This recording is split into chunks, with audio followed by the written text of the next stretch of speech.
Pues el día de hoy me gustaría compartirles un poquito de un libro muy interesante en el Nuevo Testamento. Es el libro de Apocalipsis. Es un libro que mucha gente le tiene miedo, mucha gente le da la vuelta y dicen, ay, Apocalipsis, eso no lo quiero yo leer. No quiero saber qué nos espera, no quiero saber qué hay en el final de los tiempos, no quiero saber de esas cosas, yo nada más quiero vivir mi vida tal cual es y me quiero dedicar a los libros bonitos. Pero es un malentendido que hay, ¿no? El libro de Apocalipsis es un libro maravilloso y de hecho es un libro que el Señor nos da en el tiempo en el que se escribe. Es una carta de exhortación, es una carta de aliento y de ánimo para las iglesias. Y me gustaría compartirles un poquito acerca de esto y acerca de estas cartas que Dios le envía a las iglesias en el primer siglo. Y fíjate que tienes razón, siempre que se menciona Apocalipsis, muchas personas piensan en el fin del mundo, piensan en los demonios, en cosas tenebrosas, ¿no? Y ¿qué digo? La Biblia es el libro más vendido, es el bestseller más traducido en diferentes idiomas, pero el menos leído, ¿no? Así es, así es. Sí, y bueno, si me lo permiten, me gustaría leerles una pequeña porción del capítulo 1 de Apocalipsis, aunque vayamos a ver algunas porciones del capítulo 2. Y para tener un poquito el contexto, está el apóstol Juan en la isla de Patmos. Él está exiliado ahí por parte del Imperio Romano y estando en esta isla tiene una visión y tiene una experiencia muy especial, fascinante, que encontramos en estos primeros versículos. Lo que vamos a hacer es que se los voy a leer y luego voy a ir explicando un poquito de qué nos está hablando, aun cuando la misma palabra nos lo explica. Esto es lo que dice Apocalipsis capítulo 1, versículo 9. Yo, Juan, vuestro hermano y copartícipe vuestro en la tribulación, en el reino y en la paciencia de Jesucristo, estaba en la isla llamada Patmos por causa de la palabra de Dios y el testimonio de Jesucristo. Yo estaba en el Espíritu en el día del Señor y oí detrás de mí una gran voz como de trompeta que decía: Yo soy el Alfa y la Omega, el primero y el último. Escribe en un libro lo que ves y envíalo a las 7 iglesias que están en Asia, a Éfeso, Esmirna, Pérgamo, Tiatira, Sardis, Filadelfia y Laodicea. Y me volví para ver la voz que hablaba conmigo y vuelto vi 7 candeleros de oro, y en medio de los 7 candeleros a uno semejante al Hijo del Hombre, vestido de una ropa que llegaba hasta los pies y ceñido por el pecho con un cinto de oro. Su cabeza y sus cabellos eran blancos como blanca lana, como nieve, sus ojos como llama de fuego, y sus pies semejantes al bronce bruñido, refulgente como en un horno, y su voz como estruendo de muchas aguas. Tenía en su diestra 7 estrellas, de su boca salía una espada aguda de 2 filos, y su rostro era como el sol cuando resplandece en su fuerza. Cuando le vi, caí como muerto a sus pies, y él puso su diestra sobre mí, diciéndome: No temas, yo soy el primero y el último, y el que vivo, y estuve muerto, mas he aquí que vivo por los siglos de los siglos. Amén. Y tengo las llaves de la muerte y del Hades. Escribe las cosas que has visto y las que son, y las que han de ser después de estas. El misterio de las 7 estrellas que has visto en mi diestra y de los 7 candeleros de oro. Las 7 estrellas son los ángeles de las 7 iglesias, y los 7 candeleros que has visto son las 7 iglesias. Y la palabra de Dios nos sigue platicando cuál es el mensaje a estas iglesias, y de alguna manera vamos a aprender hoy que este mensaje tiene muchas cosas muy importantes, no nada más para la gente que componía cada una de estas iglesias en el primer siglo, sino que tiene algo muy especial y muy práctico para cada uno de nosotros cuando tomamos la palabra de Dios y leemos este mensaje de Jesucristo mismo. Pues definitivamente el leer la palabra de Dios es Dios mismo hablando a los hombres, y es un mensaje que nos edifica y que nos invita a hacer las cosas conforme a la voluntad de Dios. Pero bueno, tenemos que ir a un corte comercial. Comuníquese con nosotros al 12-307-90, al 12-898-96, o mensaje de texto o WhatsApp al 612-118-2330. El día de hoy estamos platicando con el doctor Jorge Antonio Salazar. Él es pastor de la iglesia La Paz de Cristo aquí en la ciudad de La Paz, y vamos a ir viendo algunos aspectos importantes del libro de Apocalipsis. Así es, así es. Y bueno, lo que leímos ahorita antes del corte, precisamente es algo que le ocurre al apóstol Juan, en donde está él en esta isla y de pronto escucha esta voz de Jesucristo hablándole, ¿no? A quien aquí mismo en el libro de Apocalipsis nos dice que es el Todopoderoso, nos habla de la deidad de Jesús, quien es Dios. Y cuando escucha esta voz, cuando escucha y tiene esta experiencia, dice que cae como muerto, porque es la única respuesta posible ante un Dios santo, ante un Dios omnipotente, un Dios que todo lo sabe, un Dios que está en todo lugar. Por ejemplo, podemos leer de la visión que tuvo el profeta Isaías al principio del libro de Isaías, cuando está delante de la gloria de Dios y cae como muerto, y es una de las pues de las respuestas automáticas cuando tenemos un encuentro de esa manera con Dios, porque Él es Dios, ¿no? Y eso nos habla y nos recuerda que Dios es un ser santo, que es un ser perfecto, que Dios es puro, y que realmente nosotros en nuestro pecado y en nuestra imperfección pues no podemos más que postrarnos delante de Él, ¿no? Y leíamos una serie de cosas, nos hablaba de 7 candeleros y nos habla de 7 estrellas, nos habla de candeleros y cómo se pasea entre estos candeleros, y se queda uno, bueno, ¿de qué me está hablando? Porque la peculiaridad de Apocalipsis es que es un lenguaje que se le conoce como lenguaje apocalíptico, es decir, se escribían en clave ciertas cosas para que el imperio que los estaban persiguiendo para matarlos, pues no entendieran lo que ellos estaban diciendo. Entonces, escriben un poquito en clave, pero la misma palabra nos interpreta lo que está ocurriendo.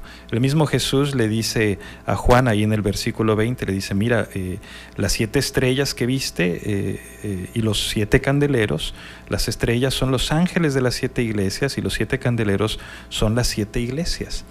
Y en realidad la mayoría de los eruditos pues entienden esto como los pastores, los líderes de la iglesia, cada una de las iglesias que están en estos lugares.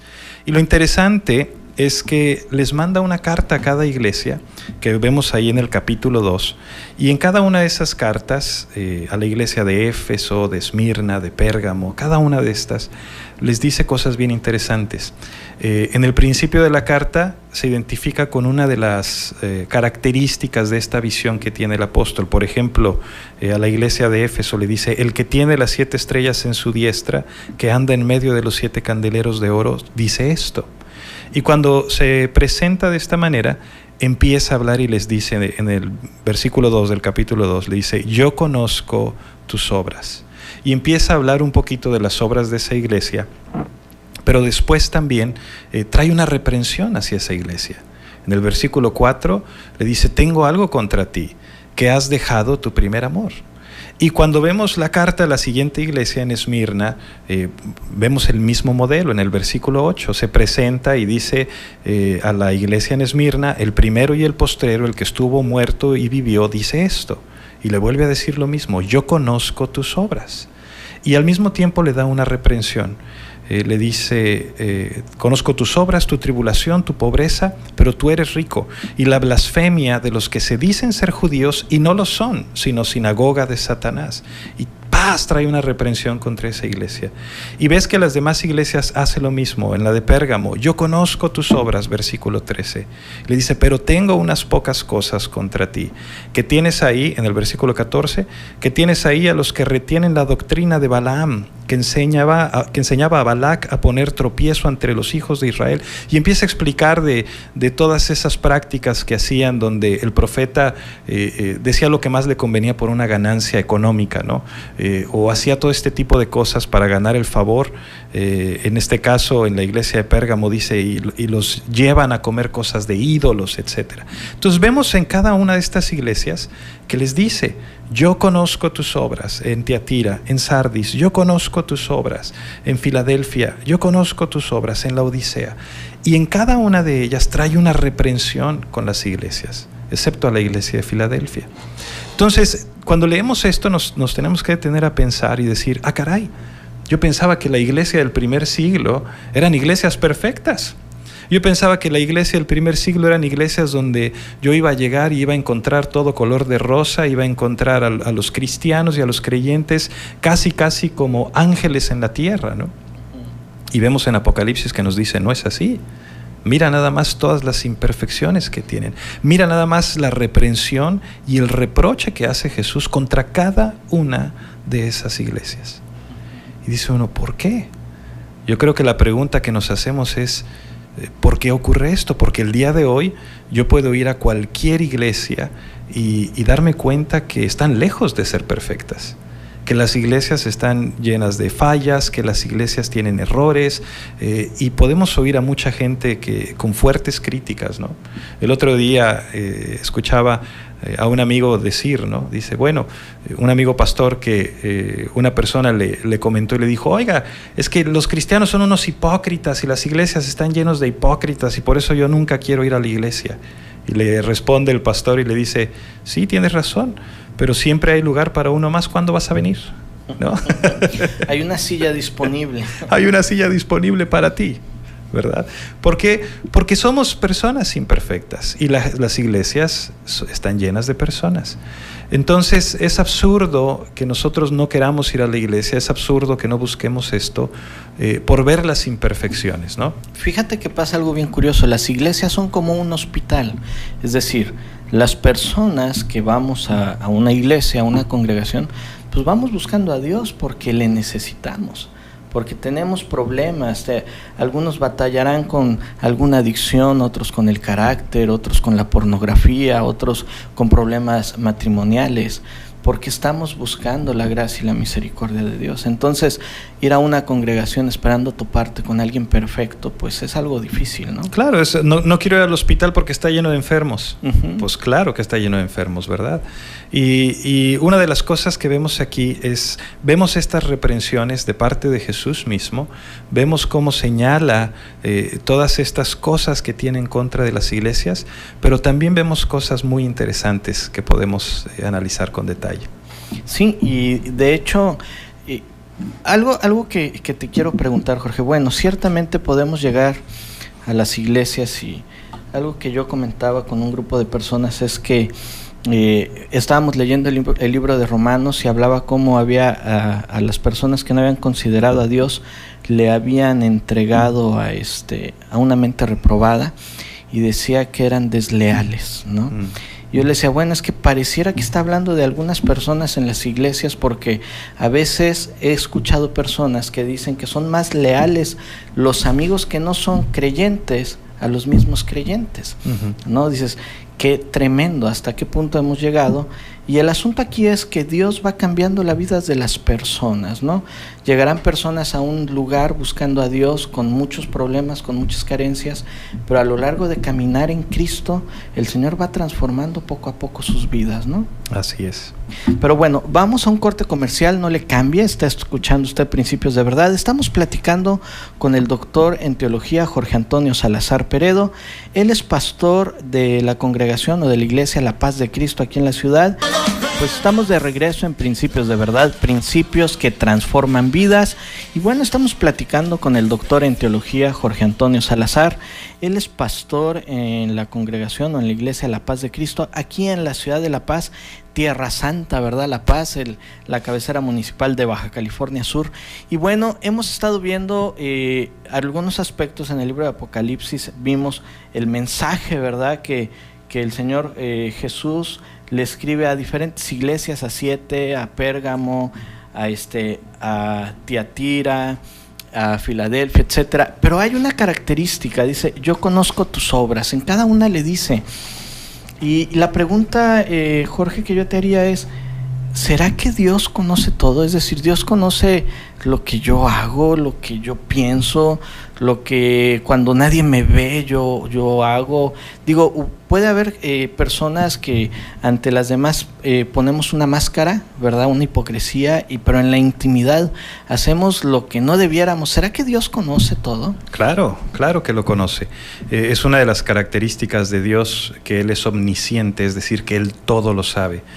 Incluso la misma palabra nos dice: ¿a dónde huiré de tu presencia? Si voy a lo alto del cielo, ahí estás tú. Si voy a lo profundo de la tierra, ahí estás tú. En lo oscuro, en la luz, en todo lugar estás tú.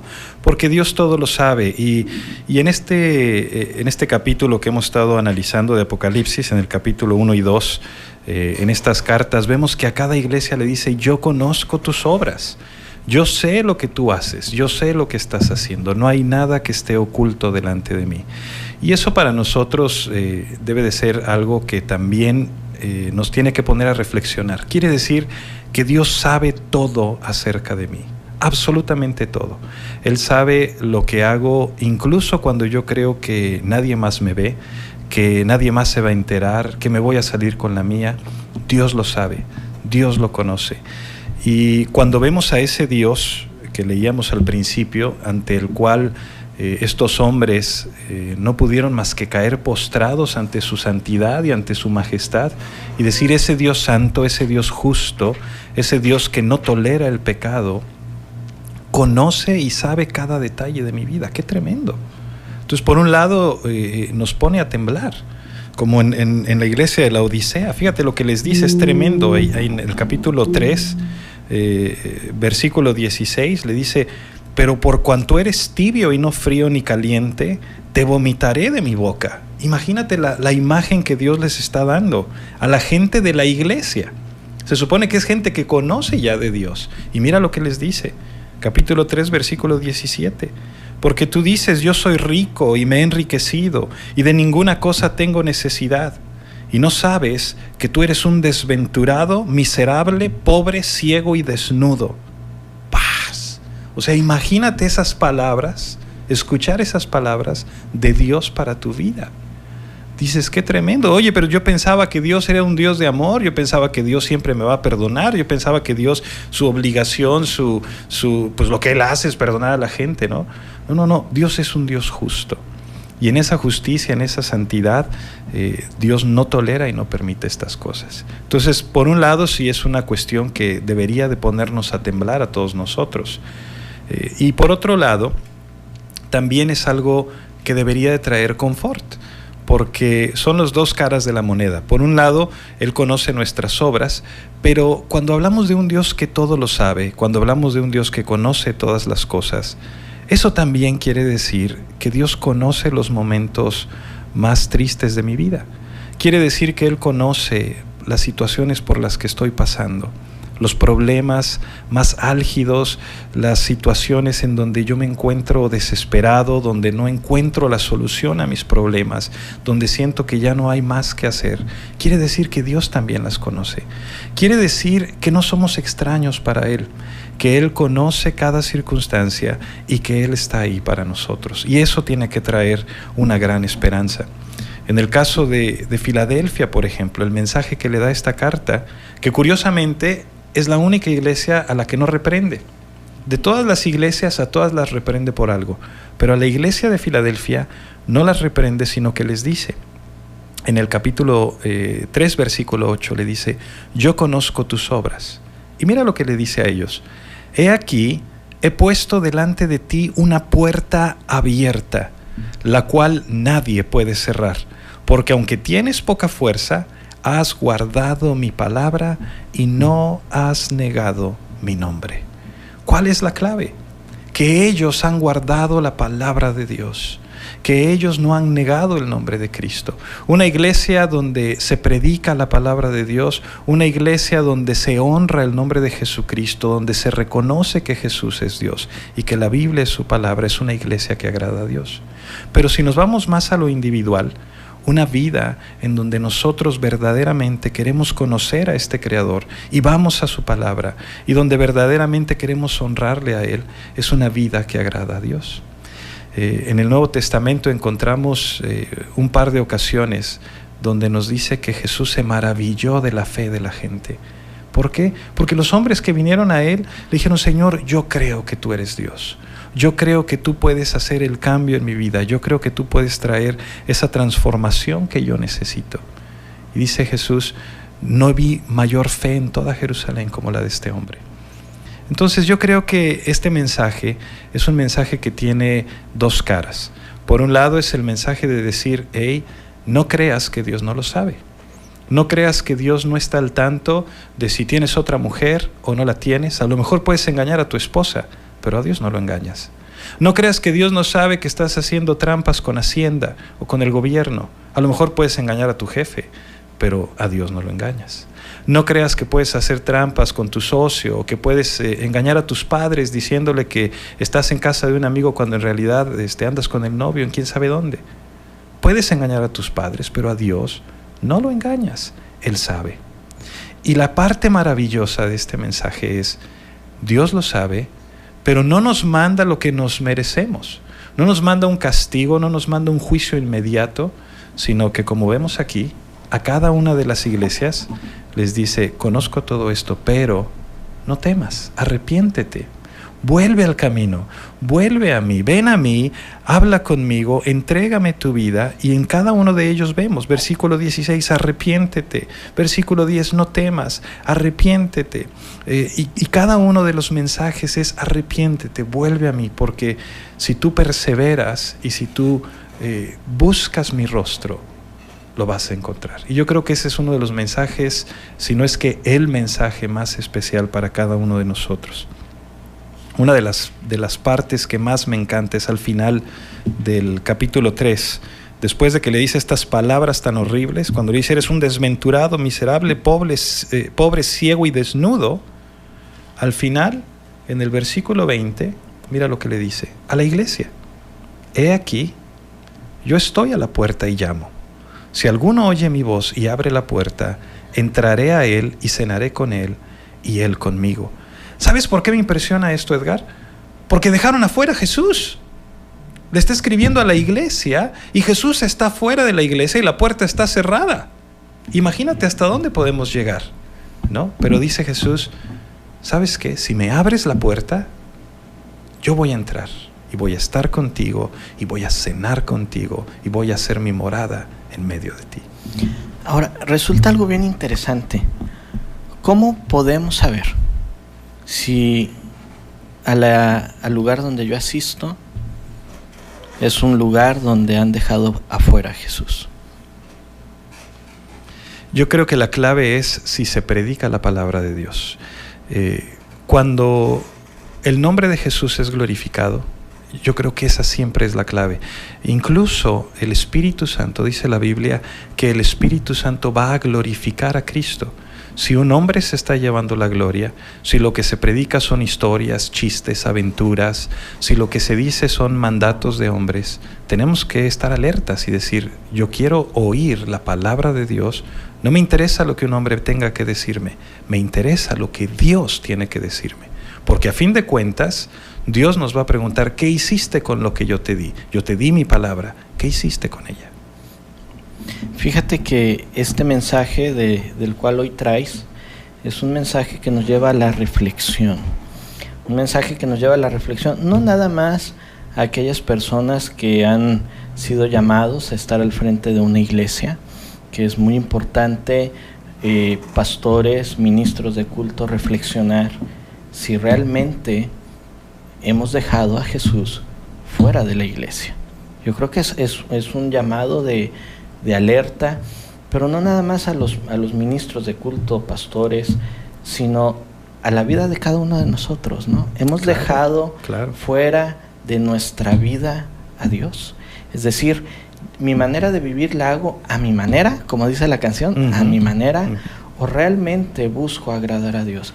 Y muchas veces las situaciones por las cuales pasamos, de sufrimiento, de adicciones, de familias, desintegración familiar, pues precisamente son porque empezamos a vivir a nuestra manera y no a la manera de Dios. Pero bueno, estamos hablando de un tema muy interesante, no le cambie, comuníquese con nosotros. Dios conoce nuestras obras. Dios conoce nuestro momento de aflicción, Dios conoce nuestro momento de desesperación. Dios conoce inclusive lo que tú decías, mira, puedes engañar a las personas, pueden engañar a su esposa o a su esposo y andar en adulterio, pero a Dios no podemos engañar. Puedes engañar al gobierno y no cumplir con el pago de impuestos, pero a Dios no puedes engañar. Puedes engañar a todo el mundo, pero a Dios nunca. De hecho, hay una parte en la Biblia que dice que la versión Edgar Salazar: no te hagas guaje, te haces tonto tú solo, pero a Dios no puedes engañar. Dios no puede ser burlado. Dios no puede ser burlado, ¿no? Todo lo que el hombre sembrare, eso también cosechará. segará, así es. Y la verdad de las cosas es que somos muy buenos para encontrar excusas. Oímos un mensaje como el de esta mañana y decimos: uy, pues todas las iglesias están rotas, todas las iglesias están mal, yo por eso no voy a ninguna.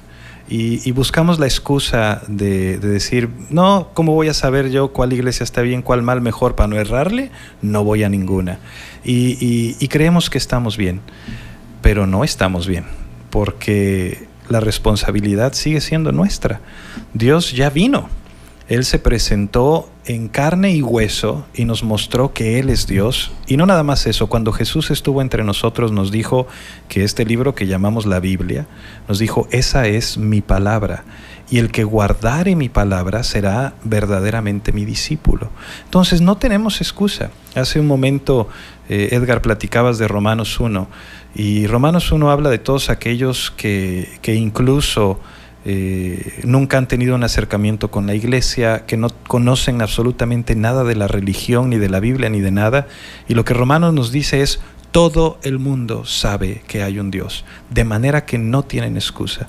Dios se revela en la creación, Dios se revela en las obras que vemos alrededor de nosotros, en un atardecer maravilloso como los que vemos aquí en La Paz, todos los días prácticamente. Cuando vemos nacer a un bebé, cuando vemos tantas cosas, la maravilla del cuerpo humano, podemos estar ciertos de que hay un diseñador, de que hay un creador, de que hay un Dios. Entonces lo que Romanos nos dice es: no tienen excusa, ustedes saben que hay un Dios, y ustedes saben que ese Dios se ha acercado a nosotros. ¿Qué tenemos que hacer? Tenemos que responder a su llamado. ¿Cómo respondemos a su llamado? Por medio de su palabra. Y yo creo que todos nosotros tenemos la capacidad de ver cuando alguien nos está engañando, cuando todo es un teatro, cuando todo es una faramalla, y también podemos reconocer cuando algo es auténtico. Lo que Dios hace es auténtico. Cuando Dios trabaja en la vida de una persona, Él trabaja de adentro para afuera. Él primero transforma nuestro corazón, y toda esa transformación se empieza a ver en nuestra manera de vivir, se empieza a ver en nuestro trato con los demás, se empieza a ver en nuestro trato con nuestra familia. Ayer en la noche estábamos platicando con un buen amigo, se llama Enrique. Él tiene unas cuantas semanas que ha estado viniendo a la iglesia y dice que cuando llegó a la iglesia por primera vez, nos platicaba anoche, dice: me impactó el ver esa hermandad entre todos los que están aquí, el que se hablan con esa sinceridad, se saludan con tanto afecto. Me decía: me impactó mucho que me viniera a saludar, pastor. Yo lo veo en los videos ahí en el Facebook y lo veo ahí predicando, pero el que viniera y me saludara, y luego este otro hermano me saludara como si me conocieran de toda la vida y platicaran conmigo y se interesaran por mi vida, para mí tuvo un impacto muy especial, porque no lo sentí como algo fabricado, sino como algo genuino. Y lo que le explicábamos, iba con el pastor Juan también, lo que le explicábamos era: eso es lo que hace Dios, porque Dios nos une en la familia de Dios. No es una iglesia o dos iglesias o tres iglesias, somos parte de la familia de Dios que Cristo ha redimido. ¿Qué es lo que nos toca hacer a nosotros? ¿Cómo me acerco a Dios? Lo primero que tenemos que hacer, como lo leímos ahorita en Apocalipsis, es reconocer que efectivamente le hemos fallado a Dios. Y una vez que reconocemos esto, es venir delante de Él en oración y decir: Señor, perdóname. Perdóname porque tú conoces mis obras y tú has visto que mis obras están lejos de ser santas. Y necesito de tu ayuda y necesito de ti. Perdóname, Señor, porque así como la iglesia de la Odisea cerró la puerta y dejó fuera a Jesucristo, así yo he cerrado la puerta en mi vida y yo te he dejado fuera de mi vida. Y te necesito en mi vida. Necesito que tú vengas y que te sientes a la mesa conmigo y que cenes conmigo y que me transformes, que me des ese propósito que tú tienes, que me des ese futuro que hay para mí. Y lo que Dios dice es que Él nos perdona y nos limpia. Dice que cuando nosotros abrimos la puerta, Él entrará y Él cenará con nosotros. Me impresiona que a la iglesia de Filadelfia le dice: por cuanto has guardado la palabra de mi paciencia, yo también te guardaré. Y es algo impactante la paciencia de Dios. Si Dios no fuera ese Dios paciente, ese Dios misericordioso, ese Dios de gracia, de amor, ya hubiera terminado con nosotros hace mucho tiempo. Él no tiene la obligación de salvarnos. Él no tiene la obligación de rescatarnos. Y sin embargo, viene al mundo, muere en esa cruz por nosotros. Es humillado, es golpeado, es torturado por nuestro pecado. Y al morir y ser sepultado, a los 3 días resucita y nos dice: tengo la victoria y las promesas que yo he hecho para ti y la palabra de mi promesa es verdad y la cumplo. De manera que yo quiero invitar a todo el auditorio, si en algún punto de tu vida tú has sentido este llamado de parte de Dios, en el que sabes que Él te ha estado llamando, que Él ha estado buscando de ti, que Él ha estado buscando tu vida, y que tú sabes que Él conoce los momentos de aflicción en tu vida, que tú sabes que Él conoce los momentos de debilidad, pero que está aquí para fortalecerte, para llamarte y para darte una nueva vida y un nuevo significado. Esta mañana yo te invito a que te acerques a Él, que le rindas tu vida y que busques conocerle a través de su palabra, porque Él es fiel. Si me dejas orar, me gustaría hacer una oración contigo. Y si nunca has orado, orar es hablar con Dios. Y generalmente cerramos nuestros ojos para no distraernos y le decimos: Padre Celestial, te doy gracias por lo que he escuchado esta mañana en tu palabra. Señor, porque tú nos has amado con un amor tan grande, que no nos dejaste nada más vivir en este mundo al ahí se va, sino que viniste y te diste a conocer entre los hombres. Nos diste tu palabra, Señor. Y así como a las iglesias en el primer siglo, que les escribiste y les advertiste y les invitaste al arrepentimiento, así nos invitas hoy, Señor, a venir delante de ti y a decirte: Padre, perdóname. He pecado contra el cielo y contra ti, y no soy digno de ser llamado tu hijo. Señor, te damos gracias porque tu palabra dice que si confesamos nuestros pecados, tú eres fiel y justo para perdonarnos y limpiarnos de toda maldad. Y esta mañana, Dios, yo sé que cuando venimos a ti, tú nos perdonas y nos das vida nueva. Gracias, Señor, por ese sacrificio y por esas promesas. En el nombre de Jesús. Amén. Amén. Y bueno, si usted quiere conocer más de la palabra de Dios, puede ponerse en contacto con nosotros al 612-118-2330. También, si usted quiere saber el consejo de Dios para su vida, comuníquese con nosotros. Y bueno, doctor Jorge Antonio Salazar, muchas gracias. Al contrario, gracias a ti, Edgar. ¿Cuáles serán los datos o las líneas de contacto? Mira, en el Facebook tenemos una página que es facebook.com/La Paz de Cristo México. Ahí cada martes ponemos videos con preguntas muy interesantes. Invitamos a la gente a que nos haga sus preguntas también ahí. Y tenemos la página web de nuestra iglesia, que es lapazdecristo.mx. Nuestra iglesia está en la calle Sonora, entre Ramírez y Altamirano, aquí en la ciudad de La Paz. Es La Paz de Cristo. ¿Teléfono? Teléfono 612-168-0456. ¿A qué horas es el servicio en La Paz de Cristo? Los domingos estamos a las 11 de la mañana.